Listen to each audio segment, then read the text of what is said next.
U turn की बजाय आपको सीधा परमेश्वर की ओर देखते हुए आगे बढ़ना होगा और आप उन आशीषों को देख पाएंगे। इस चिट्ठी भी अपनी भाषा में पढ़े। मेरे प्रिय मित्र, जय मसीह की। आइए हम प्रभु के वचन से पढ़ते हैं और एस्तेर की किताब और उसके पहले अध्याय के 19 पद को हम देखने वाले हैं। और इस अध्याय की ये 5वीं वीडियो है। इस वीडियो को आप देखिएगा और दूसरी वीडियो भी देखने के लिए इसका लिंक मैं इसकी डिस्क्रिप्शन में मैंने दिया है। तो प्रियो, मैं ये कहना चाहता हूँ कि जब हम रानी वस्ती को देखते हैं और रानी वस्ती की उस मस्ती को भी देखते हैं जो बोझ दे रही हैं लेकिन राजा की आज्ञा को मान नहीं रही हैं, और राजा ने कठोर कदम उठाए हैं, उसके प्रति कानून बनाए हैं। उसके प्रति सिर्फ कानून 1 साल के लिए नहीं है, कानून सदियों के लिए है, कानून हमेशा के लिए बनाए जा रहे हैं। यहाँ पर हम जब पढ़ते हैं प्रियो, इस प्रकार से वचन हमें बता रहा है। वचन ये है, यदि राजा को स्वीकार हो, क्योंकि वहाँ के हाकिम, वहाँ के मंत्री और वहाँ के संतरी और वहाँ के जितने भी लोग हैं जो बोझ के निमंत्रण में उपस्थित आए थे और आमंत्रित किए गए थे, वही वहाँ पर बैठे हैं और उन सब की सामने राजा की बात का उल्लंघन करने वाली वस्ती रानी के विषय में बातें कही गई हैं। यदि राजा को स्वीकार हो कि आगे क्या किया जाए, तो हम यहाँ पढ़ते हैं, यदि राजा को स्वीकार हो तो यह आज्ञा निकाले कि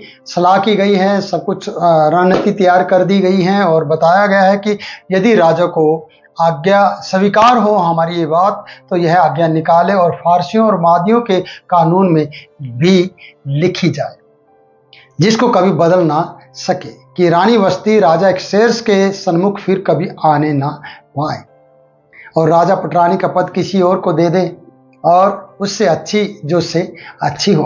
प्रियो, रानी वस्ती का पद चला जाने की तैयारी हो गई है।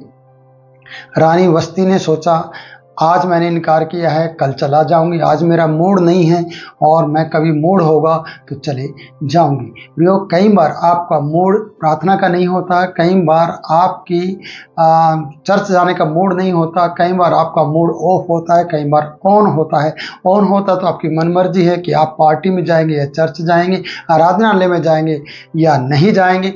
ये आपके मूड के ऊपर बात बनती है कि आपका मूड क्या कहता है। प्रियो, इस मूड के कारण से आपका पद जाने वाला है, इस मूड के कारण से आपकी आशीषें जाने वाली हैं। प्रियो, प्रार्थना के लिए मूड नहीं बनाना, प्रार्थना के लिए सिर्फ अपने आप को देना होता है और घुटनों पे आना होता है। फिर आपके ज़िंदगी में कई मोड़ और मोड़ ऐसे आएंगे जिनमें आपको यू टर्न की बजाय आपको सीधा परमेश्वर की ओर देखते हुए आगे बढ़ना होगा और आप उन आशीषों को देख पाएंगे। इसलिए रानी वस्ती के विषय में ये आज्ञा निकली है और राजा को यदि स्वीकार हो तो ये फारसियों और मादियों के कानून में लिखा भी जाए और जिसे कभी बदला ना जाए। आज इस कहानी के मुताबिक हम ये देखते हैं कि ऐसा कानून तैयार किया गया है कि कोई भी स्त्री अपने पति का निरादर ना करे, उसकी बात को माने, उसका इनकार ना करे। तो यहाँ बताया गया है जिससे कभी ये आगे बदली ना जाए। ये सिर्फ वहाँ राजपाट तक नहीं थी, ये मादियों और फारिसियों के कानून के में लिखी जाने वाली बात थी, क्योंकि ये अनुचित कार्य था, ये राजा की आज्ञा का उल्लंघन था, ये राजा के बैठने वाले लोगों के बीच में राजा की बेइज्जती और उसको तुच्छ जानना था। तो प्रियो, यहाँ पर इस स्त्री की मूर्खता को हम देखते हैं और इस स्त्री के विषय में जो आज्ञा निकलती है वो कानून बन जाती है। और कानून कभी भी अंधा नहीं होता है और कानून हमेशा बहुत से लोगों की जिंदगियां बदलता है और बचाव लेकर आता है। तो यहाँ पर यह बताया गया है कि जिससे कभी ये बदल ना सके कि रानी वस्ती राजा के सन्मुख कभी फिर उपस्थित ना हो। प्रियो, सिर्फ रानी ने सोचा इनकार से काम चलेगा, स्वीकार कल कर लूंगी, कल मूड होगा चली जाऊंगी, पर वो कभी भी राजा के सामने प्रवेश नहीं होगी, कभी भी राजा के सामने उपस्थित नहीं होगी, कभी भी राजा के सन्मुख वो जाएगी नहीं। कारण एक ही है, क्योंकि आज्ञा का उल्लंघन, अनुचित कार्य, राजा की बेइज्जती, राजा को तुच्छ जानना, राजा की पद को नहीं समझना, राजा के लिए तैयार नहीं होना, राजा के सामने ना जाना, राजा की बात का इनकार करना, तो हमेशा हमेशा के लिए अपने पद से भी और राजा से भी हाथ धो बैठी है। कौन? वस्ती रानी। यहाँ लिखा है कि राजा के सामने कभी वो नहीं जाएगी। पहली बात, और पहली बात कानून बनाया गया, दूसरी बात वो राजा के सामने जाएगी, तीसरी बात है कि राजा पटरानी का पद किसी और को दे दे जो उससे भी सुंदर हो। कई बार आपसे भी सुंदर राजा को मिल जाएंगी, पर आपको राजा नहीं मिलेगा। आपका राजा जब आपकी ज़िंदगी से चले जाएगा तो आपके जीवन में राज नहीं मेरे प्रियो फिर खाज होगी। फिर आप ऐसे व्यक्ति की नज़र से देखे जाएंगे या देखी जाएगी कि आपने अपने पति का आदर नहीं किया, आपने अपने राजा का आदर नहीं किया है। इसलिए वचन बता रहा है कि इससे ये चीज़ें छीनी गई। वो राजा के सन्मुख नहीं जाएगी, उसका पद पटरानी का पद छीन लिया गया। और वो यहाँ पर लिखा है कि वो अब रानी नहीं रहेगी। लिखा है कि वह सन्मुख नहीं जाएगी और पटरानी का पद उससे ले लिया जाएगा और उसकी जगह किसी और को जो उससे भी अच्छी हो रानी बना दिया जाएगा। तो ये सोचने वाली बात है। इस बात पर जरा गौर कीजिए कि कहीं आपका पद ना चला जाए इन बातों के इनकार के कारण से। राजा राजा होता है। फिर से कह रहा हूँ, आगे 20 पद में चलते हैं प्रियो। यहाँ पर इस प्रकार से लिखा है, अतः जब राजा की यह बात उसके सारे राज्य में सुनाई जाएगी, तब सब पत्नियां अपने अपने पति का कि चाहे बड़ा हो चाहे छोटा हो आदर मान करेंगी। क्योंकि रानी के ऊपर, वस्ती रानी के ऊपर जब राजा ने एक्शन लिया, हकीमों ने एक्शन लिया, प्रधानों ने समिति की एक्शन लिया, तो प्रियो तो सब लोगों के लिए ये आज्ञा बन गई है। तो प्रियो यहाँ लिखा है, वचन बता रहा है कि जब ये आज्ञा लोग सुनेंगे, जब चिट्ठियों के द्वारा ये आज्ञा पहुंचाई जाएगी, तो सब पत्नियां अपने अपने पति का आदर मान करेंगी और उनसे डरेंगी और उनका आदर करेंगी। ऐसा ना हो कि वो आदर ना करे, इसलिए एक्शन लेना बहुत जरूरी था। इसलिए वचन बता रहा है 20 पद, सारे राज्य में सुनाई जाएंगी। जब ये बातें, ये चिट्ठियां जाएंगी, तब सब पत्नी अपने पति का आदर करेंगे। इनमें देखना सिर्फ पति ही नहीं है, छोटे और बड़े की बात की गई है, गरीब यतीम लाचार की बात की गई है। चाहे वो कैसा भी पति हो, उसका आदर मान होना है।